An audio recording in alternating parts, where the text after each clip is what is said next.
3வது நாள் மூவிங் டே அப்படின்னு சொல்லுவாங்க. அதோட தொடக்கத்தில் இங்கிலாந்து 77க்கு 3ன்னு இருந்தாங்க. அது வேற ஒரு யுகத்தில் நடந்த மாதிரி இருக்குது. ஏன்னா அத்தனை விஷயங்கள் நடந்திருக்கு. இந்த வீடியோவில் நம்ம அதை பற்றி அலசி ஆராய போகிறோம். முழு வீடியோ பார்க்க லிங்கை கிளிக் பண்ணுங்கள். அண்ட் யூடியூப் ஷார்ட்ஸில் பார்க்குறவங்க ஸ்க்ரோல் பண்ணாமல் மறக்காமல் முழுசாக பாருங்கள். சப்ஸ்கிரைப் பண்ணுங்கள் கெத்திஸ்ட் கிரியேட்டிவ்க்கு. இந்த காணொலியில் நம்ம பல அம்சங்களை அலசி ஆராய போகிறோம்.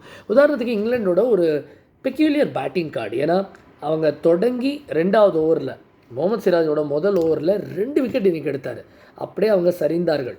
84க்கு 5 அப்படின்னு ஆனாங்க. முதல்ல Joe Root caught down the leg side. பின்னாடி பென் ஸ்டோக்ஸ்க்கு ஆங்கிலத்தில் ஸ்னார்ட்டர் அப்படின்னு ஒரு வார்த்தை பிரயோகம் இருக்குது. அது இந்த பந்துக்கு ரொம்ப ரொம்ப பொருத்தம். ஏன்னா முதல் பால் ஓவர் த ஸ்டம்ப்ஸ் இவ்வளோ தூரம் உயரமாக கொடுத்தாரு, ஃபெண்ட் பண்ணார். Stokes caught behind.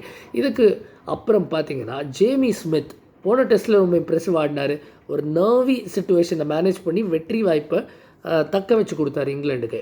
இங்கே ஹி வெண்ட் ஒன் பெட்டர். அவர் மட்டும் இல்லை, ஹாரி ப்ரூக் 9வது 100 அவருக்கு ஹெட்டிங்லிலே கிட்டி இருக்கும். ஆனால் 99ல் ஹுக் அடிக்க போய் அவுட் ஆனார் பிரசித் கிருஷ்ணாவிடம்.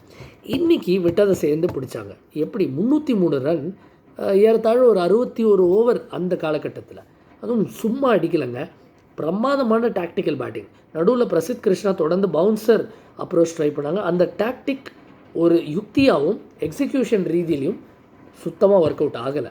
அண்ட் ஒரு கட்டத்தில் 6 ஃபீல்டர்ஸை வச்சு போட்டாங்க. அதில் 3 பேர் டீப்பில், long leg, square leg, deep in wicket. எந்த ஃபீல்டரும் எதுவும் செய்ய முடியல. ஒரு ஓவரில் 23 ரன் அடித்தார், இன்னொரு ஓவரில் 11 ரன் அடித்தார், அதுக்கப்புறம் 7 ரன். ஒரு 3 ஓவர் ஃபேஸில் 41 ரன் அடித்தாங்க. அதில் பெரும் பகுதி ஜேமி ஸ்மித். சரி, இதெல்லாம் அடித்த இங்கிலாந்து ஏன் இன்னும் அதிகமாக அடிக்கலான்னு பார்த்தா 6 வீரர்கள் டக்கு. முதல் முறையாக இங்கிலாந்துக்கு 6 வீரர்கள் 0 பதிவு பண்ணியிருக்காங்க. ஹாரி ப்ரூக் அற்புதமாக ஆடினார். பட் ஆகாஷ்தீப் அண்ட் ஜஸ்பிரித் பும்ராவோட ஆப்சன்ஸில் முகமது சிராஜ் அட்டாக் லீடர் அவ்வளோ நல்லா பர்ஃபார்ம் பண்ணாங்க. 2வது நியூ பால் வரும்போது ஆகாஷ்தீப் வந்தார். அண்ட் வோக்ஸ் அவுட் ஆக்குவதற்கு முன்னாடி ஹாரி ப்ரூக்கை டிஸ்மிஸ் பண்ணார். அங்கே மாறிச்சு ஆட்டம். கடைசி 5 விக்கெட்டை 20க்கு இழந்தாங்க. அண்ட் இந்த 2 அவுட் ஆக்கினது ஆகாஷ்தீப். அதுக்கப்புறம் டெய்லை க்ளீனாக வைப் அவுட் பண்ணார். 6 விக்கெட் எடுத்தார் முகமது சிராஜ். அண்ட் முகமது சிராஜுக்கு ஒரு இன்ட்ரெஸ்டிங் ஸ்டாட் இருக்குது.